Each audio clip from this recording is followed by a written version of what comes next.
Making an acquisition is typically a massive strategic undertaking by both the buyer and the seller, and you don't do that on a whim because the peripheral factors are favourable. There clearly is increased protectionism, right? There's increased protectionism in the US, there's increased protectionism in the UK. There's regulatory change in the US, there's tax change in the US, there's the UK thinking of strengthening the takeover rules and the legislation to protect UK companies. And I think that does feed into M&A. I think that we've seen an increased level of rhetoric on these issues, which to me what's interesting is that it, traditionally a staple of Southern Europe, it is spreading. And frankly, it's everywhere in the world, but by definition, it is in Northern Europe and indeed in the UK, which I've always thought was one of the most open markets anywhere.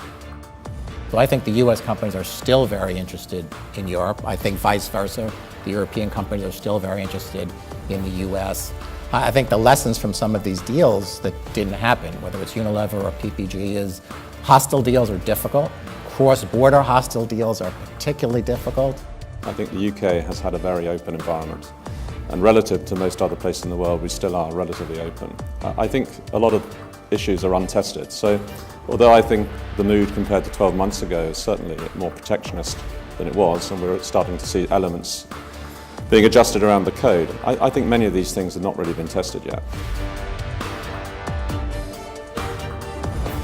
In a low growth environment where organic growth is tough, CEOs are finding that doing M&A deals is a way to demonstrate their ability to add to their portfolio and to create shareholder value. And more importantly, the investors actually cheer them along in doing so.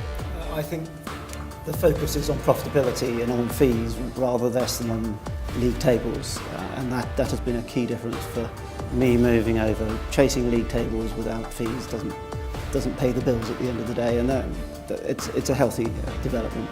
For most European companies, the first instinctive reaction is, how do I defend against an activist? Well, you're starting at the wrong place. That's the wrong word to use. I mean, you have to engage with your shareholders, and activism doesn't necessarily mean wrong. I think that's the starting point that many people had originally. There are some very good ideas that often come out of more active, more engaged, more thoughtful investors.